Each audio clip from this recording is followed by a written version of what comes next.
নমস্কার। আমি আগেই বলে দিই, আমি কিন্তু একজন বেসরকারি কর্মচারী ছিলাম। একটা বেসরকারি কোম্পানিতে চাকরি করেছি। এখন আমি রিটায়ার্ড পারসন। তবুও আমি কথাটি বলছি, কারণ সরকারি চাকরি বেসরকারি চাকরি বলে কিন্তু আমি সাফাই দিতে আসিনি।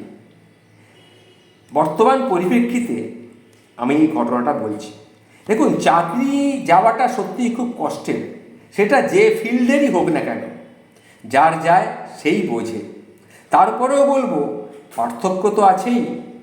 আমার নিজেরই দেখুন না, আমি 6-7টা কোম্পানি বদল করেছি একসময়।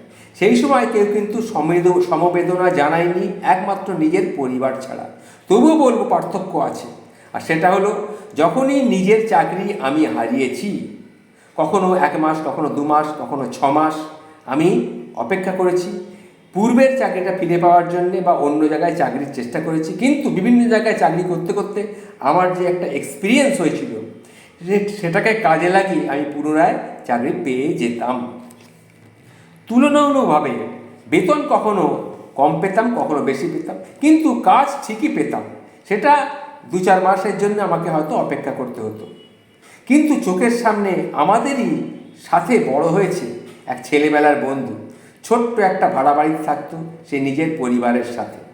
বাবা সিকিউরিটি গার্ডের কাজ করত, তার মা লোকের বাড়ি রান্না বান্না করে সংসার চালাতো, লোকের বাড়িতে কাজ করত। আর তার একটা বোন ছিল, তার বিয়ে দেওয়ার দায়িত্বটাও ছিল সেই আমার বন্ধুর কাঁধেই। ক্লাসে সবসময় প্রথম সারির ছাত্রদের মাঝেই সে থাকতো। এমনকি মাধ্যমিক এবং উচ্চ মাধ্যমিকেও সে দুর্দান্ত রেজাল্ট করেছিল। একটু বড় হয়ে যখন আমরা সিনেমা দেখতে যেতাম, তখন বন্ধুরা সবাই মিলে আমরা সিনেমা দেখতে যেতাম। সে যেত না কিন্তু আমাদের সঙ্গে। থার্ড ক্লাস নাইটে যখন আমরা 31st নাইটে যখন আমরা বন্ধুদের সঙ্গে হইহুল্লোড় করতাম, হইহুল্লোড় করে আনন্দ করতাম, গান বাজনা করতাম, ফিস্ট করতাম, তখনও সে কিন্তু আমাদের মাঝে আসতো না। ধীরে ধীরে সে আমাদের থেকে ক্রমশ দূরে সরে যেতে থাকলো।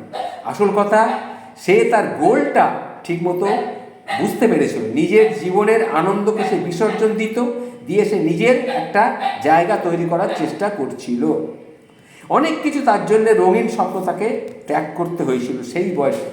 তার স্বপ্ন ছিল একটাই, সেটা কি না, একটা সরকারি চাকরি। তাহলেই সব দুঃখ ঘুচিয়ে যাবে।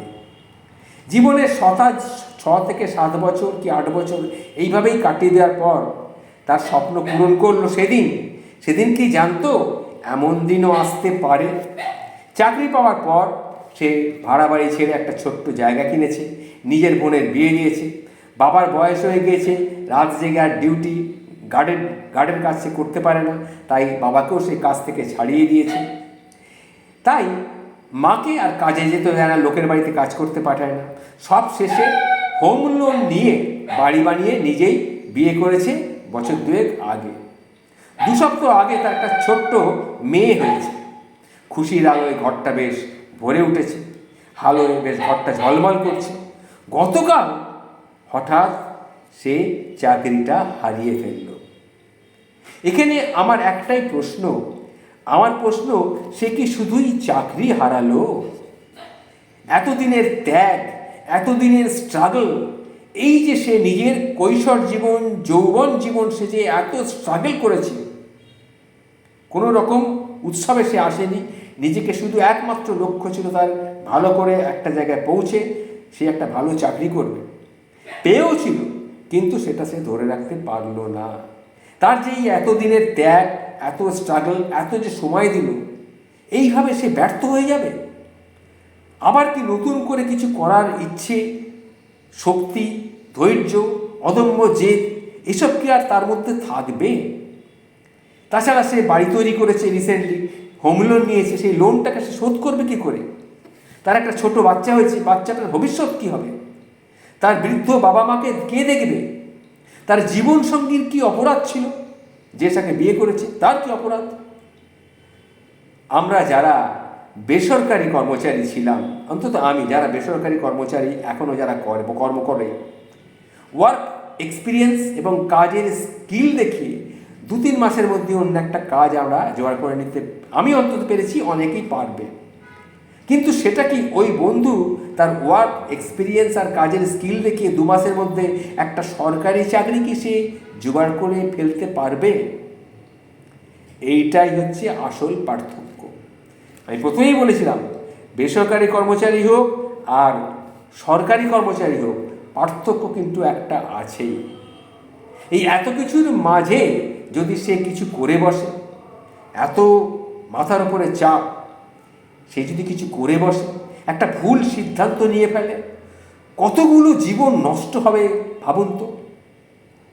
তখন সমাজ কি বলবে? সমাজ বলবে ছেলেটা সুইসাইড করেছে, কিন্তু তাকে পরোক্ষভাবে খুন করা হলো। তাকে পরোক্ষভাবে খুন করা হলো, সেটা কিন্তু কেউ বলবে না। সে যে সুইসাইড করলো এটা সবাই বলবে, কিন্তু তাকে যে পরোক্ষভাবে ইনডাইরেক্টভাবে খুন করা হলো সেটা কেউ বলবে না। এই যে ঘটনাটি আপনাদের সামনে আমি ব্যক্ত করলাম, এটা যার লেখা সে হচ্ছে, তার নাম হচ্ছে বিশ্বজিৎ হালদার। তাকে আমি কুর্নিশ জানাই এইরকম একটা লেখা পাঠানোর জন্য। ভালো থাকবে।